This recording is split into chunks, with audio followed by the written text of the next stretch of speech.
Good morning, everybody. Happy Monday, April 29th. Can you believe that? No. Almost done crazy, with April. Right? Flying right through. We'll talk about the April showers in a moment, yeah. because hopefully they're going to bring some May flowers, right? We're hopeful for that. We need that. Yeah, we would like some May flowers. It was a pretty soggy weekend, but it was Not helpful. on Saturday. Saturday was Saturday had really some, warm. and it was kinda kind of like the surprising. shift, right? Yeah.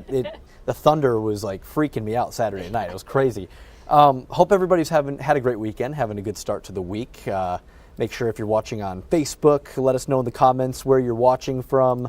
And just, we'd love to hear from you as we are doing our digital news desk update, our annual update, our weekly update. Yeah, we do this every Monday. So we're a little foggy this morning, let's be honest. We had the just fog like this morning. outside You're is. feeling Yeah. that? Yeah. And you had a long week last week. You It were in was. Detroit. It We're was. gonna talk about that, We I will know. talk about that in a little bit, but it was a very You're getting back into the routine. Yeah, right? you just kind of get into the rhythm again. So thank you for bearing with us on that. Emerson, Lehmann, along with Tammy, Elliott here. And every week when we do these digital news desk updates, we want to talk about your Consumer First Alert, which I was not here for it on Friday, but it sounds like a pretty significant one that people need to watch out for, because Yes. PayPal, that's something a lot of people use. Absolutely. And so, we talk a lot about fraudulent emails, right, and verifying emails.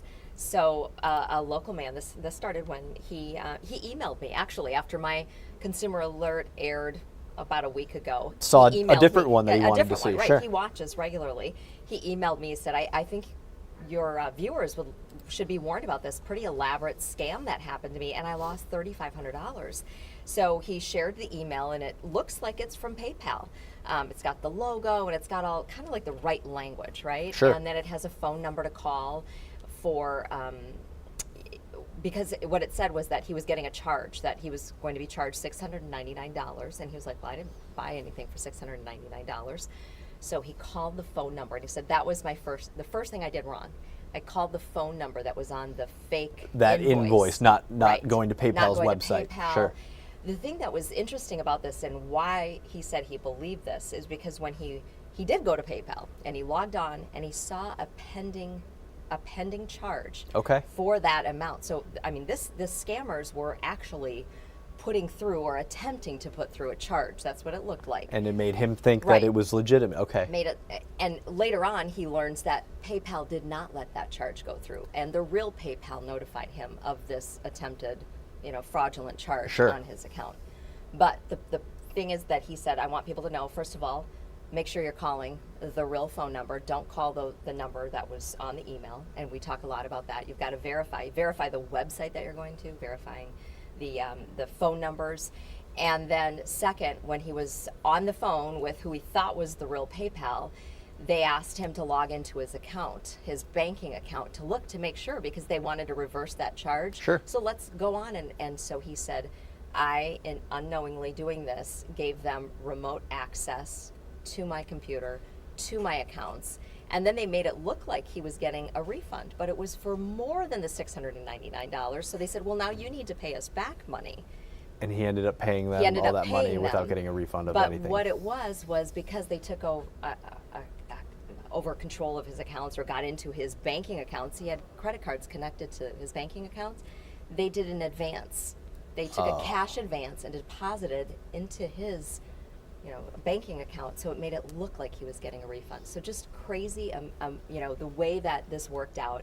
And he said, I just really want people to know, never give anybody remote access to your computer, and make sure you're calling a legitimate phone number. So we shared the story. He was, brave enough to talk with us. I really thank him because of that, because I think it's sometimes difficult, and there's an embarrassment factor that goes along with it. And he said, he's retired, but he said, I was trained in cybersecurity and fraud, and he said, I should have known better.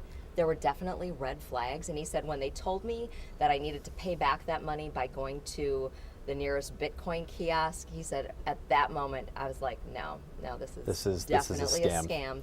And probably that money that I lost is probably not going to be recovered. But he reported all of this. He Okay. reported it, to federal FTC, the FBI cyber crimes unit. He reported it to the state, and consumer protection. And again, he shared a story, so it's posted at WBAY.com. You look under Consumer First Alerts. And then after my story aired on Friday night, I had a viewer who emailed and said, I got that same email.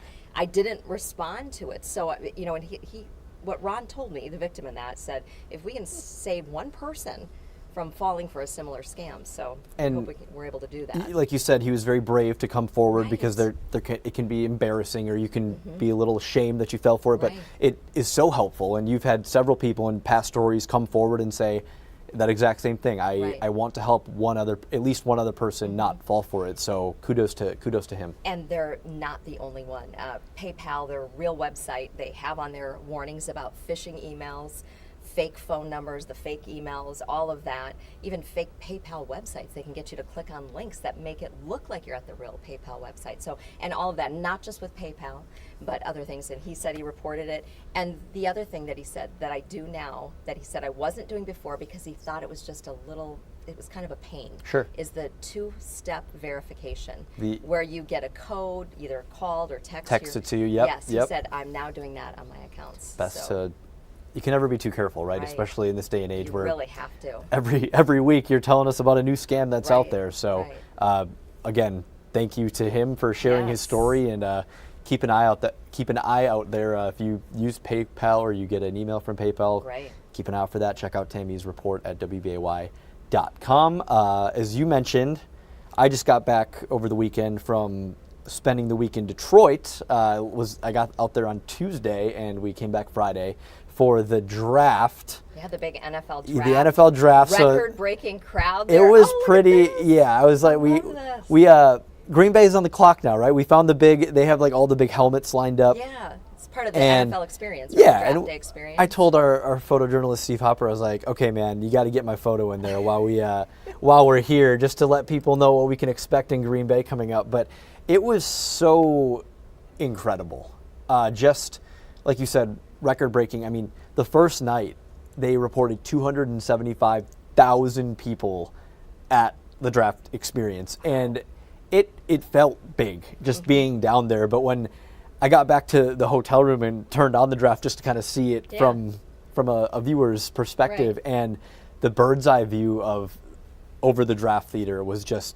incredible to see. And you were down on the ground. We were down on the ground, yeah, and to see it and like it felt busy, but I mean, I've been to big events before, Right. and it felt like another big event. Yeah. But then when you saw it from above, and the city landscape and the way that Detroit just embraced that draft was such a really cool experience. And Green they Bay, were.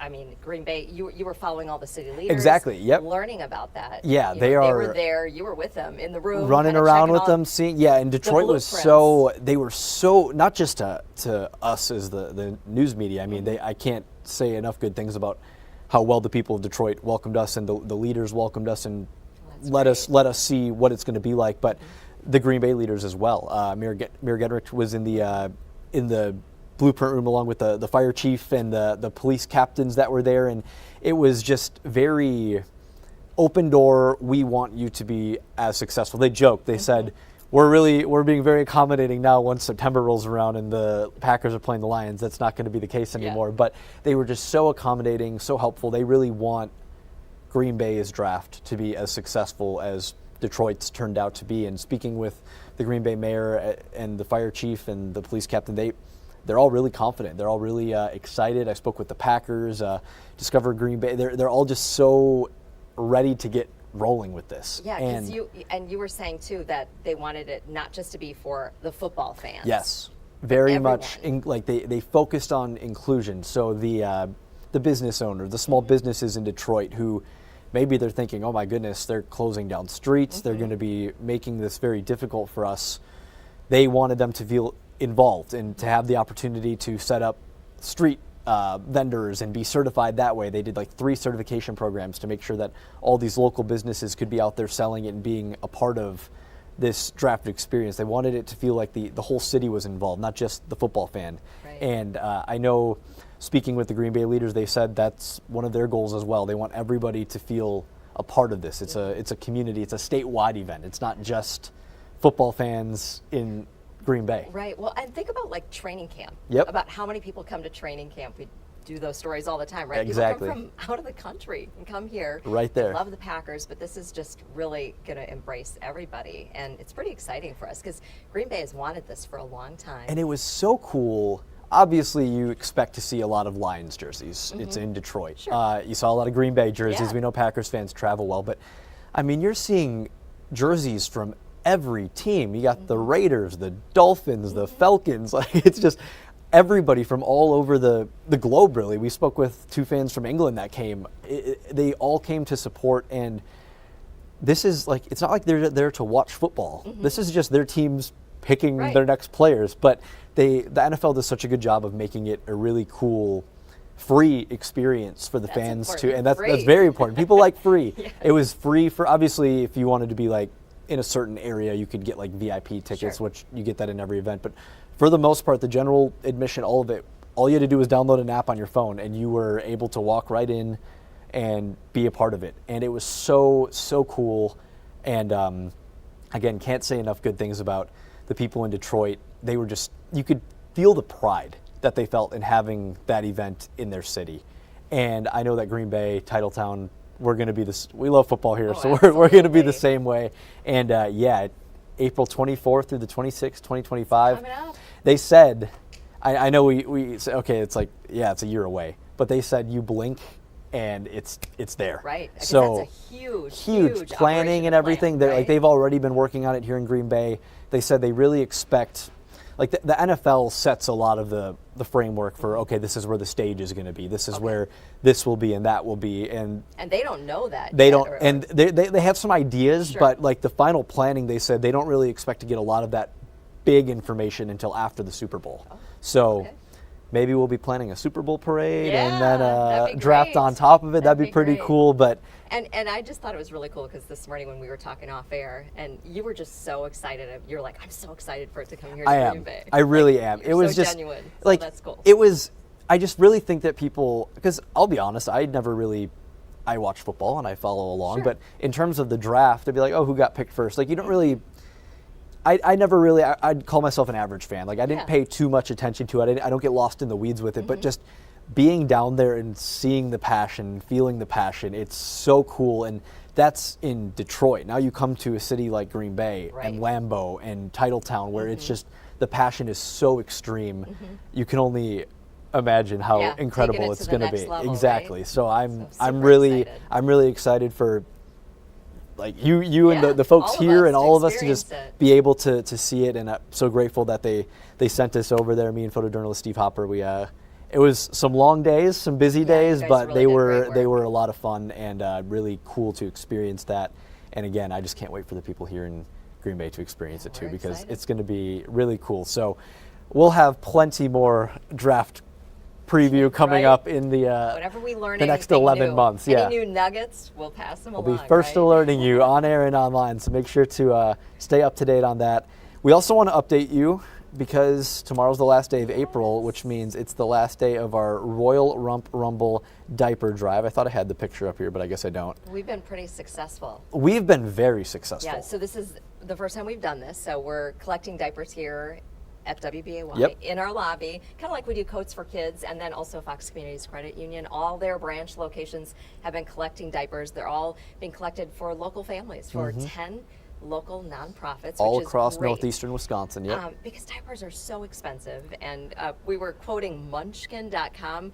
A baby can go through up to 300 diapers a month.